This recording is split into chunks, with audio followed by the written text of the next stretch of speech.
3 invités avec nous chaque soir pour décrypter les mouvements de la planète marché. Igor Demac est avec nous ce soir, directeur associé chez Vital Épargne. Bonsoir Igor. Bonsoir Grégoire. Didier Borowski nous accompagne également. Bonsoir Didier. Bonsoir. Vous êtes responsable recherche politique macro chez Amundi Institute et à nos côtés également en plateau, Alexandre Baradez, chef analyste chez IG. Bonsoir Alexandre. Bonsoir. Mettons l'IA générative à la une. Bon, c'est un sujet qui est à la une déjà depuis plusieurs semaines, plusieurs mois dans le monde des marchés notamment, mais pas uniquement. D'ailleurs, l'événement du jour, c'est donc Nvidia à 1000 milliards de dollars de capitalisation boursière, un club très restreint, très fermé. Igor, vous en avez vu passer des modes de marché et des buzz, de la hype, comme dit Alexandre. Ce thème de l'IA, qu'est-ce que ça vous inspire aujourd'hui? Est-ce que c'est très localisé? C'est un boom très spécifique qui emballe quelques valeurs? Ou est-ce que c'est déjà un thème de marché avec toute la profondeur que ça peut impliquer pour la suite et pour plusieurs années peut-être? L'intelligence artificielle, c'était déjà dans le film 2001, l'Odyssée de l'espace, avec le robot qui prend le contrôle. Donc c'est un vieux thème, en fait, c'est une vieille chimère humaine. Et puis en général, l'être humain aime bien réaliser ce qu'il imagine, parce qu'on avait imaginé marcher sur la Lune bien avant d'y aller. Donc je pense que c'est un vrai thème. C'est un sous-thème de la numérisation. C'est pas, je pense pas qu'aujourd'hui on peut dire que ça va révolutionner nos vies. Ce qu'il faut voir, c'est que tous les grands progrès technologiques, que ce soit moteur à explosion, robotisation dans les chaînes industrielles, ça met du temps à se diffuser dans l'économie. Donc il y a un gros espoir. La bourse va beaucoup plus vite. C'est normal, c'est son travail. Valoriser mieux l'innovant et le leader. C'était Tesla, c'est Nvidia dans ce cadre-là. Après, la particularité de l'intelligence artificielle, c'est là où les grandes innovations technologiques ont pratiquement enlevé du capital travail. C'est-à-dire, en fait, on s'est dit, on n'a plus besoin de main-d'œuvre non qualifiée ou peu qualifiée dans les chaînes industrielles. Là, l'intelligence artificielle, ça va enlever plutôt la main-d'œuvre qualifiée. C'est-à-dire plutôt, par exemple, des professions juridiques où on va faire traiter par l'intelligence artificielle, notamment la documentation. Et ça, c'est un peu un fait nouveau. C'est que ça vient attaquer là où les gens étaient plutôt protégés. Ça viendra attaquer beaucoup de métiers normés.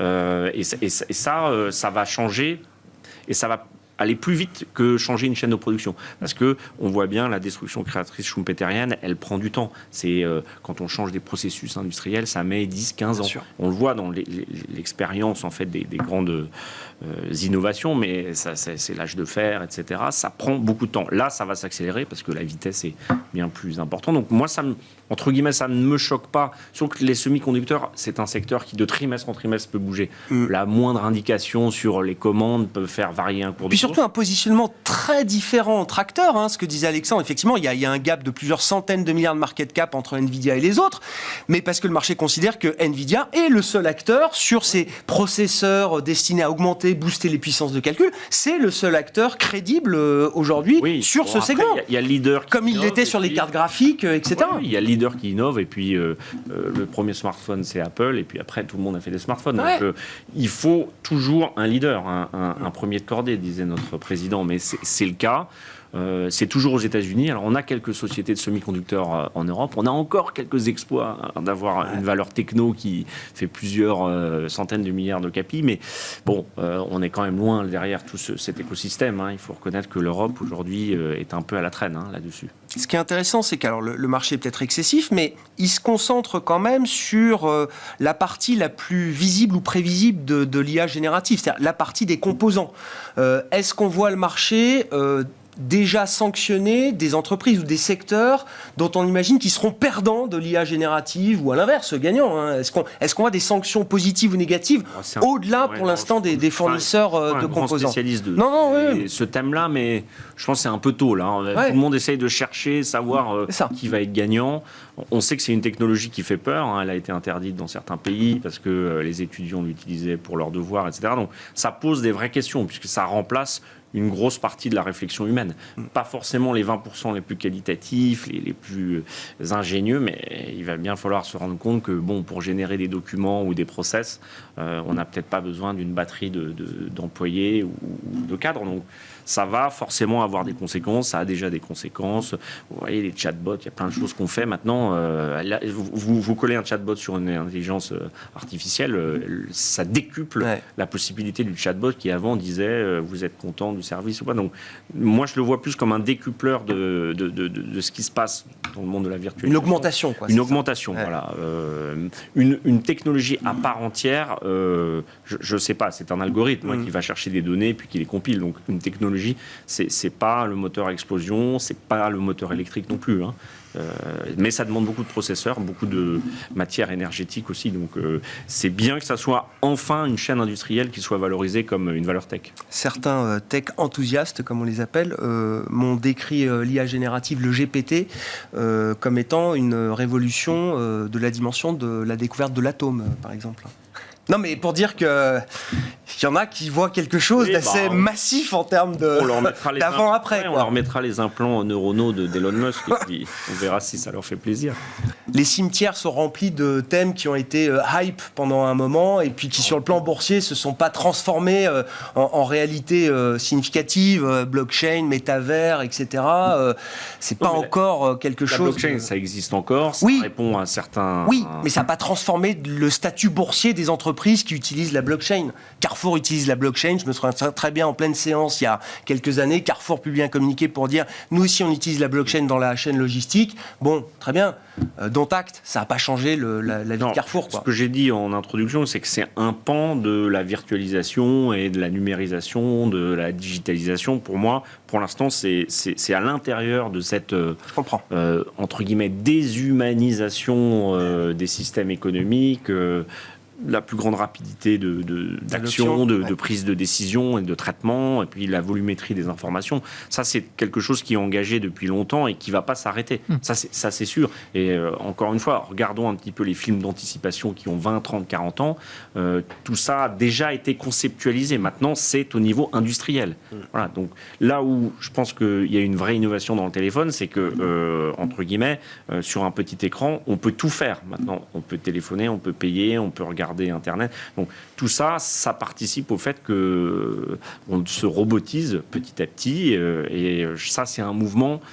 À part penser à la décroissance et au retour à l'homme de Néandertal, je pense que c'est difficile de dire ça va pas continuer. Non, puis quand on voit la vitesse d'usage, d'adoption de ChatGPT qui a été l'outil digital le plus utilisé, le plus rapidement. Même les réseaux sociaux, c'est quelque chose qu'on peut revenir à l'avant réseau social. Non, je crois pas. Donc oui, on va devenir de plus en plus inhumain, entre guillemets, ou déshumain. Non, mais sur le plan des marchés, si quand même un mot du plafond de la dette qui va être relevé selon toute logique après l'étape du Congrès là dans les prochains jours. Didier, si on se projette avec le relèvement du plafond de la dette, qu'est-ce qu'on trouve dans le compromis et est-ce que la substance macro du compromis est importante ou est-ce que ça reste avant tout un compromis politique sans impact macro ou marginal sur la trajectoire de la croissance américaine? C'est un compromis politique, ça. Le problème, il est politique, il n'est pas économique à l'origine, ça c'est clair. Deuxièmement, oui, il peut y avoir un impact macroéconomique, il faudra regarder en détail, mais par exemple, on voit que la dette des étudiants qui était suspendue va devoir être payée à compter de septembre, donc il y a des choses qui vont avoir un impact clair. Probablement pas cette année, c'est pas le sujet en lien avec la récession, mais si on raisonne sur la politique budgétaire dans les années qui viennent, il est possible que ça permette d'avoir des anticipations un peu moins porteuses. Alors, ceci dit, il faut mettre quand même un bémol sur ce que je dis, il y a les élections présidentielles qui vont arriver, et ce deal ne va engager que la période pré-élection présidentielle, parce que dans les faits, ce sera une autre donne avec le nouveau Congrès et le nouveau président américain ou possiblement Biden. Oui. Donc voilà. Donc il est trop tôt mais il est vrai que le compromis peut se faire au détriment de la macroéconomie. En tout cas, vu d'un point de vue de marché, les marchés peuvent finir par retenir ça. Et donc je pense que ce qu'il est important d'avoir en tête, en effet, c'est le soulagement, parce qu'on n'est pas dans la problématique du défaut. Quoique, attention quand même, parce que, comme vous le disiez en introduction, il y a quand même quelques républicains qui menacent de ne pas voter. L'erreur est humaine, voilà, on le rappelle. Mais normalement, ça devrait quand même passer au Congrès. Et je pense que ça ne signifie pas qu'on ne peut pas avoir ensuite quelques turbulences de marché liées au contenu de l'accord, qui, l'un dans l'autre, pas gros impact macroéconomique en 2024, mais va orienter la politique budgétaire quand même dans un territoire plus restrictif d'ici l'élection présidentielle. C'est une bonne ou une mauvaise nouvelle, cet accord politique en vue? C'est une bonne. Ouais, c'est une bonne nouvelle, parce que c'est quand même un scénario qu'on a déjà vu. Il y a eu 2011, et puis c'est quand même un peu la technique des Américains de projeter leurs risques internes sur la planète pour après reprendre le contrôle des choses. Bon, le sujet à plus moyen long terme, c'est de savoir jusqu'où on peut s'endetter et comment on peut combattre l'inflation quand on fait ni de restrictions budgétaires et en même temps qu'on demande à la Banque centrale plus ou moins d'augmenter les taux. Donc ça, c'est une vraie question à moyen terme, parce que pour faire baisser l'inflation, il faut à un moment restreindre le consommateur. Là, on l'a restreint sur le plan financier. Bon, budgétairement, pour l'instant, nulle part on le contraint vraiment. Donc c'est peut-être ça un peu le message, mais qui va pas durer très longtemps, puisqu'on a. Du coup, c'est pas mal d'avoir une discussion régulière sur cette question du plafond de la dette aux États-Unis. Oui, mais on sait bien que les politiques, quels qu'ils soient, européens ou américains, ont beaucoup de mal à dire à leurs futurs électeurs on va vous retirer de l'argent. C'est quand même pas aujourd'hui très facile à faire, puisqu'on vit dans un monde d'endettement et de consommation. Donc c'est une bonne nouvelle. Après, moi, je voulais juste faire un commentaire sur les taux d'intérêt. Pourquoi, quand ça monte, les actions montent? Parce qu'on avait plutôt le réflexe, après 15-20 ans, de dire voilà, les taux baissent, ça fait monter les actions. Maintenant, les taux vont monter, les actions vont baisser. Bon, ça ne s'est pas produit. Pourquoi? Parce que quand les taux baissent, en fait, ça favorise toutes les classes d'actifs. Ça favorise évidemment le porteur obligataire, parce que facialement, la valeur de son obligation monte. Et puis, ça favorise aussi les valorisations par DCF et des marchés actions. Alors, moins certains segments comme la value, mais globalement, quand la liquidité est là et qu'elle n'est pas chère, on a toutes les classes d'actifs bourrent, entre guillemets. Je emploie un terme un petit peu grossier de trader, mais on l'a vu, private equity, immobilier, actions. La hausse des taux, c'est beaucoup plus discriminant. Et l'inflation aussi. L'inflation, c'est bon pour les actions, selon une certaine fourchette. Et c'est aussi bon pour les sociétés qui sont peu chères, avec des PE bas, ou des sociétés qui ont des PE élevés, mais qui sont très cash rich et qui ont de la croissance. Donc, en revanche, l'investisseur obligataire, à spread de crédit constant, les taux montent, lui, il perd en valeur de marché. Donc c'est beaucoup plus discriminant, c'est pour ça que le monde est plus compliqué, c'est pour ça que la vol est beaucoup plus importante sur l'obligataire, parce que en plus les banquiers centraux là sont un peu à la charnière de ce qu'il faut faire. Alors sur les marchés actions, qu'est-ce qui guide? C'est les multiples et puis la trajectoire microéconomique. Et aujourd'hui, comme on n'est pas encore en récession et qu'on n'a pas vu dans les profits des entreprises de catastrophe, je parle globalement, parce qu'il y a des secteurs, c'est sûr que la classe d'actifs actions, elle paraît un peu moins en danger aujourd'hui. Même si on voit quand même une sacrée perte de momentum sur toute la partie value.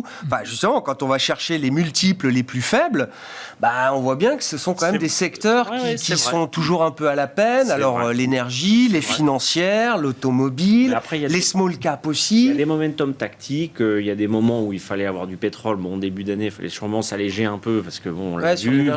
Il faut être, quand on gère un portefeuille action, il faut aussi faire de la rotation. Il ne faut pas être prisonnier par un style. Je pense que se dire j'achète des entreprises solides qui n'ont pas de problématique de refinancement, qui ont de la croissance de résultats et ou qui sont pas chères, alors évidemment c'est le Graal de voir tout ça, je pense que c'est toujours dirimant pour un investisseur.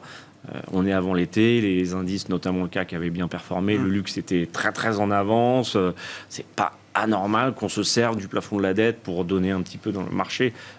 Ce qu'il faut, moi, le point le plus critique, c'est l'aspect récessif. Si jamais on rentre en récession aux États-Unis et ou en Europe, là, je pense que le marché action, il va mal réagir. Un argument quand même de voir quand même pas mal de secteurs de la cote qui se traitent en termes de valo à des niveaux qui peuvent être équivalents à ceux d'une récession. C'est pour ça que le marché action et le marché boursier restent très intéressants, et j'allais dire un peu toute période confondue, parce qu'il est très discriminé et discriminant depuis cette politique de taux zéro, en fait, qui a écartelé, surtout en Europe, mais aussi aux États-Unis, beaucoup de secteurs. Donc ça veut dire qu'il y a encore des agents économiques, des actifs, ils sont pas chers. On parle souvent de Stellantis, on regarde les free cash flow yield, les bilans, on paye ça même pas une fois les bidas. Bref, ok, ça peut prendre du temps, mais la valeur de l'actif, on sait qu'ils font des voitures plutôt correctement, qu'ils électrifient la gamme, c'est pas Tesla, mais voilà, en bourse, il faut pas non plus chercher les Nvidia sur 40 lignes du portefeuille. C'est bien d'en avoir une, mais après, il faut avoir d'autres actifs. Et c'est pour ça que je trouve que le marché boursier est un bon investisseur qui gagne de l'argent, investit régulièrement. La bourse, ça a le mérite de corriger, c'est liquide, parce qu'il y a des à-coups macroéconomiques et qu'on peut le raisonner. vous avez des segments d'actifs, private equity immobilier, eux, ils sont vraiment dans une phase de baisse de valorisation, beaucoup plus moyen long terme. Le marché action, il suit le PIB. Donc, si le PIB... Le point bas des prix dans les actifs privés non cotés sera atteint bien plus tard que ceux ne serait-ce que par une bonne raison, c'est les liquidités. Donc, ça met beaucoup plus de temps à se réaliser. La bourse, elle corrige beaucoup plus vite. Et là, je pense qu'il y a sûrement une petite matière à correction s'il y a cet à-coup macroéconomique, c'est sûr. Et puis je rajouterais peut-être un point essentiel, c'est que, admettons que j'ai tort, qu'on ait tort et que finalement le cycle est résilient, il n'y a pas de récession. Et ça veut dire qu'on aura plus d'inflation. Ça veut dire que la Fed en fera plus, et ça, c'est pas escompté par les marchés d'actions. Donc si vous êtes vraiment dans l'école, il n'y a pas de récession aux États-Unis, alors on n'est pas prêt de voir le ralentissement de l'inflation se produire comme c'est attendu, et à ce moment-là, la Réserve fédérale va surprendre à la hausse par le durcissement des coûts. Et il y a l'aspect budgétaire qui n'a pas été encore utilisé, c'est-à-dire que tous les budgets sont ouverts, c'est-à-dire qu'aujourd'hui, on ne fait pas de restrictions, ce qui a permis aussi de contenir la récession. Mais si on commence à monter les impôts en France et à dire maintenant on va travailler sur notre déficit budgétaire, ça va créer du récessif. Merci messieurs, on s'arrêtera là pour ce soir. Merci pour votre éclairage de marché ce soir. Alexandre Baradez était avec nous, chef analyste chez IG, Igor Demac, directeur associé chez Vital Épargne, et Didier Borowski, responsable de la recherche politique macro chez Amundi Institute.